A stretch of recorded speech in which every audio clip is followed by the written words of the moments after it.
जाड़े की हल्की गुनगुनी धूप थी। डीएम साहिबा सुधा अपने सहकर्मियों के साथ मंदिर के भंडारे में हिस्सा लेने पहुंची थी। भक्तों की भीड़ उमड़ी हुई थी। ढोल नगार की आवाजें माहौल को जीवंत बना रही थी। सुधा ने अपने सहकर्मियों के साथ भक्तों में प्रसाद बांटना शुरू किया। उनका चेहरा सजीव और आंखों में जिम्मेदारी की चमक थी। प्रसाद बांटते बांटते उनकी नजर अनक भीड़ के कोने में पड़ी। वहां एक बच्चा फटे पुराने कपड़ों में गंदगी से भरे हाथों से फेंका हुआ खाना बीन बीन कर खा रहा था। उसकी हालत इतनी खराब थी कि सुधा का दिल बैठ गया। उनका हाथ रुक गया और उनकी नजरें बच्चे पर ठहर गईं। मैडम, कुछ हुआ है क्या? सहकर्मी ने पूछा। सुधा ने जवाब नहीं दिया। उनका दिल जैसे किसी पुराने घाव से टकरा गया हो। वो बच्चे के पास गई, करीब से देखा तो बच्चा 7-8 साल का था। उसके झुलसे हुए बाल और कमजोर काया ने सुधा को भीतर तक हिला दिया। पर जो बात उन्हें सबसे ज्यादा चौंकाने वाली लगी वह थी बच्चे की आंखें। ये आंखें कहीं जानी पहचानी लग रही थी। तुम कौन हो? तुम्हारा नाम क्या है? सुधा ने घबराए स्वर में पूछा। बच्चे ने जवाब नहीं दिया। उसने डर से सिर झुका लिया। लेकिन सुधा को यकीन हो गया था कि यह बच्चा साधारण नहीं है। कुछ तो है जो छिपा हुआ है। सहकर्मी बच्चों को हटाने लगे, लेकिन सुधा ने उन्हें रोका। उन्होंने कड़े स्वर में कहा, नहीं, इसे मेरे पास ही रहने दो। वह बच्चे के करीब बैठ गई। बच्चे ने धीरे धीरे सिर उठाया और डरते डरते कहा, मेरा नाम विजय है। मुझे भूख लगी थी, इसलिए यहां आया हूं। तुम्हारे माता पिता कहाँ है?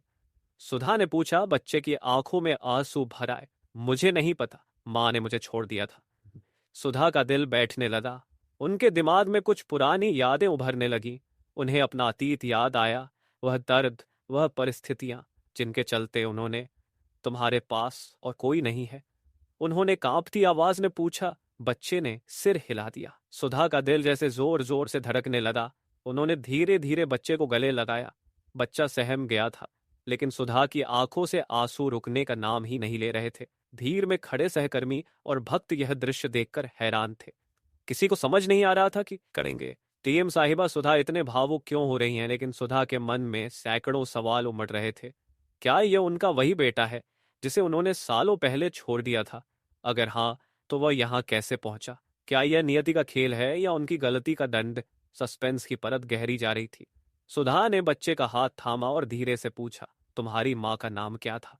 बच्चे ने सिर झुकाकर कहा, मुझे उनका नाम याद नहीं, लेकिन लोग उसे सुधा कहते थे। सुधा की सांसें थम गई। उन्होंने बच्चे को गले से लगा दिया, जैसे कब कभी नहीं छोड़ेंगी। लेकिन बच्चे की आंखों में एक अलग ही बेचैनी थी, जैसे वो कुछ छुपा रहा हो। सुधा के आंसू रुकने का नाम नहीं ले रहे थे। उन्होंने बच्चे को कसकर गले लगाया, लेकिन उसकी आंखों में कुछ अनकहा सा था। सहकर्मी भी चुप खड़े थे। किसी को समझ नहीं आ रहा था कि यह क्या हो रहा है। सुधा ने खुद को संभालते हुए कहा, विजय, चलो मेरे साथ। तुम अब मेरे साथ रहोगे। बच्चा थोड़ी देर तक चुप रहा, फिर उसने सिर झुका लिया। ठीक है, उसने हल्की आवाज में कहा। सुधा बच्चे को अपनी गाड़ी में बैठाकर घर ले आई। रास्ते में वह बार बार विजय को देख रही थी। उनके मन में अजीब सी बेचैनी थी। क्या वाकई ये उनका ही बेटा था? लेकिन अगर ऐसा है तो वह इन हालात में कैसे पहुंचा? घर पहुंचने पर उन्होंने बच्चे को अच्छे कपड़े पहनने के लिए दिए और खाना खिलाया। विजय ने बड़ी भूख से खाना खाया, लेकिन उसकी आंखों में एक अजीब सी उदासी थी। सुधा ने प्यार से पूछा, विजय, क्या तुम मुझे अपनी पूरी कहानी बता सकते हो? तुम्हारी माँ ने तुम्हें क्यों छोड़ा था? बच्चा थोड़ा सहम गया, फिर बोला, मुझे ज्यादा कुछ याद नहीं। माँ ने कहा था कि वह मुझे किसी अच्छी जगह छोड़ रही है, लेकिन फिर वह कभी वापस नहीं आई। सुधा के दिल में गहरी टीस उठी। उन्होंने धीरे से बच्चे का हाथ पकड़ा। क्या तुम्हें कोई और बात याद है? कोई नाम, कोई जगह? विजय ने सोचा और बोला, हाँ, एक बार माँ किसी आदमी से बात कर रही थी। वह उन्हें पंकज कहकर बुला रही थी।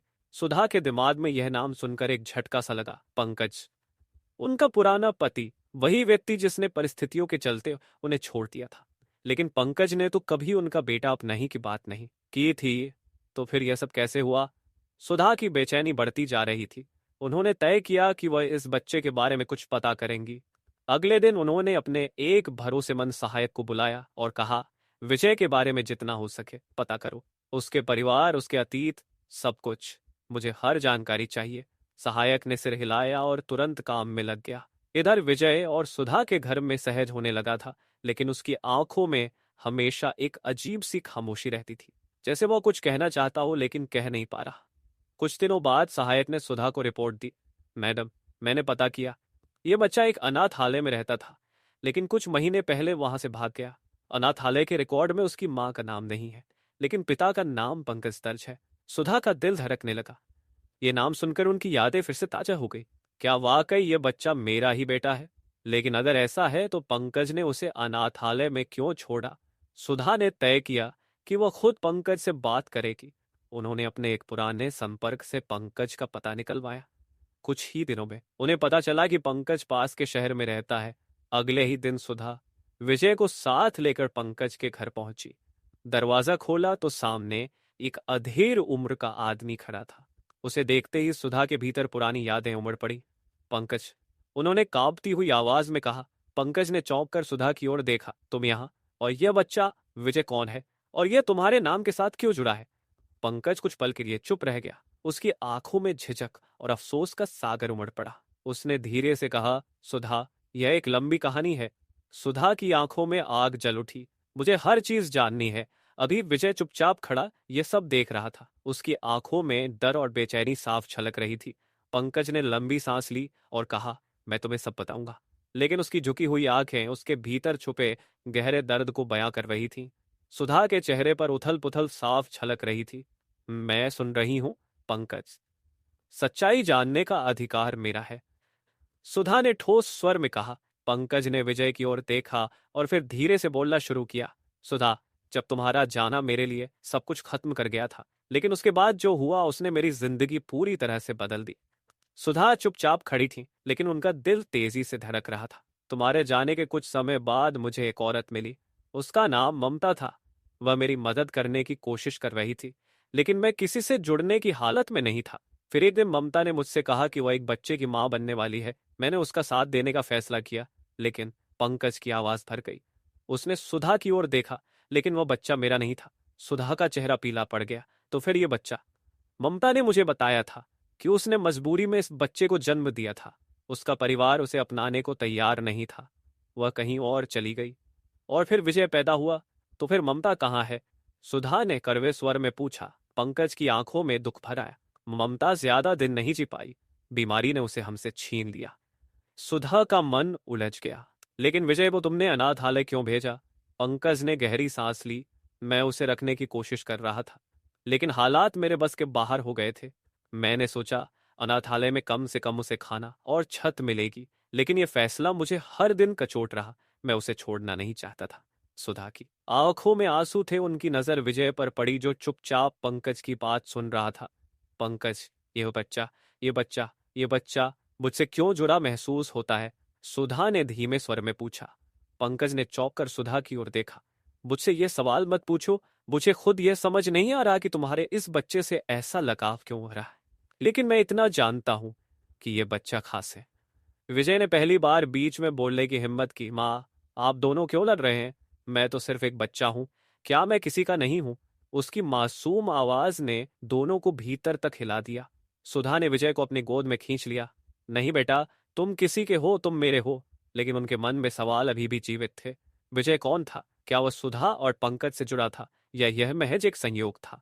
क्या यह नियति का खेल था, या कोई और बड़ा सच था जो सामने आने वाला था? पंकज ने सुधा की ओर देखा। अगर तुम्हें सच जानना है तो हमें साथ मिलकर विजय के अतीत को खोजना होगा। मुझे भी नहीं पता कि उसकी मां कौन थी और उसे यह नाम कहां से मिला। सुधा ने पंकज की बातों पर सहमति जताई। ठीक है, हम साथ मिलकर यह सच्चाई जानेंगे, लेकिन यह बच्चा अब अकेला नहीं रहेगा। विजय की आंखों में पहली बार हल्की चमक दिखाई दी, लेकिन उसके चेहरे पर अभी भी एक अनजान डर था, जैसे वह कुछ छुपा रहा हो। अब यह यात्रा शुरू होने वाली थी, एक बच्चे के अतीत को जानने की, जो रहस्य से भरा हुआ था। सुधा और पंकज ने फैसला किया कि विजय के अतीत को जानने के लिए अगले दिन वे दोनों उसे साथ लेकर उस अनाथालय पहुंचे जहां पंकज ने उसे छोड़ा था। अनाथालय के गेट पर पहुंचते ही विजय सहम गया। उसने सुधा का हाथ कसकर पकड़ लिया। माँ, हम यहाँ क्यों आए हैं? उसने डरते हुए पूछा। सुधा ने उसके सिर पर हाथ फेरते हुए कहा, कुछ सवालों के जवाब ढूंढने हैं बेटा। चिंता मत करो, मैं तुम्हारे साथ हूँ। सुधा ने प्रबंधक को बुलाया और अपना परिचय देते हुए विजय से जुड़े सारे रिकॉर्ड दिखाने की बात कही। प्रबंधक थोड़ा हिचकिचाया, लेकिन डीएम के सामने कुछ कहने की हिम्मत नहीं कर सका।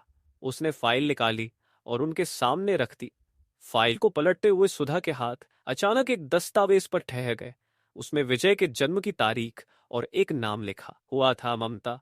सुधा ने पंकज की ओर देखते हुए कहा, यह वही ममता है जिसका तुमने जिक्र किया था।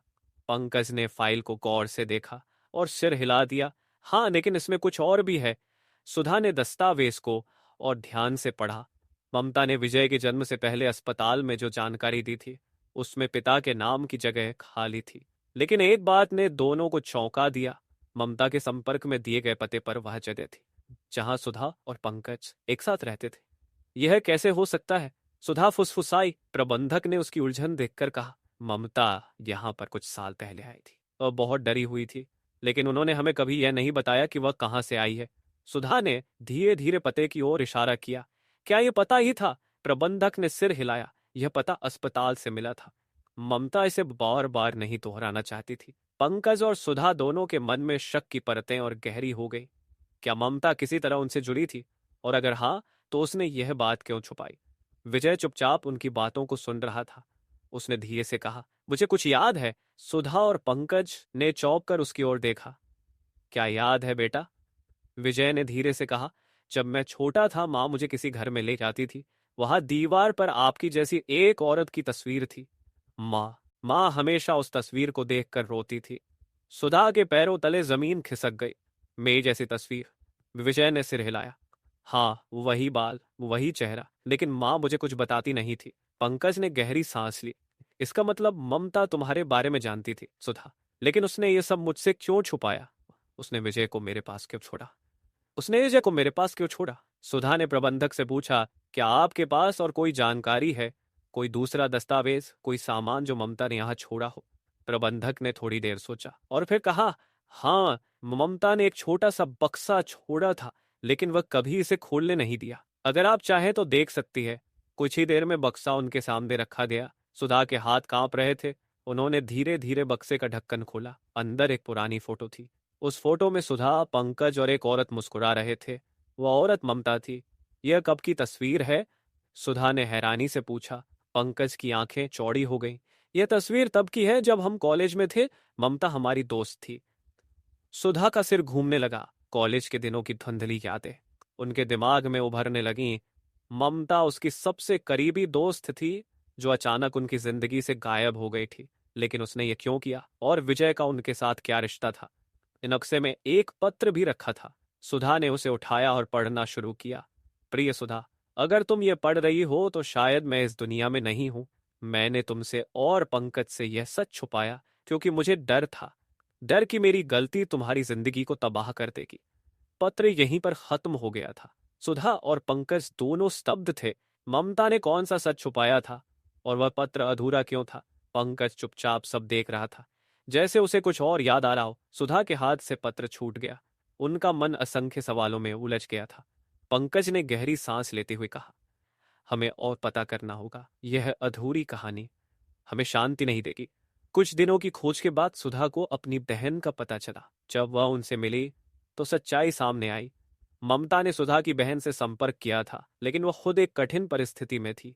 उसने ममता को बताया था कि पंकज और सुधा की शादी उनकी वजह से खतरे में पड़ सकती है। ममता ने यह बात दिल पर ले ली थी। उसने सोचा था कि वह पंकज का नाम लेकर सब कुछ बर्बाद कर सकती है, लेकिन वह कभी ऐसा कर नहीं पाई। विजय किसी का नहीं था, वह एक अनाथ था। जब यह सच्चाई सामने आई तो सुधा और पंकज के मन से सारा गुस्सा और उलझन खत्म हो गई। सुधा ने विजय को गले लगाया और कहा, तुम मेरे बेटे हो। तुम्हारी असली माँ कोई भी हो, लेकिन अब मैं तुम्हें कभी अकेला नहीं छोड़ूंगी। पंकज ने भी विजय को गले लगाया। तुम हमारे परिवार का हिस्सा हो और हमेशा रहोगे। विजय की आंखों में पहली बार सुकून और अपनापन झलक रहा था।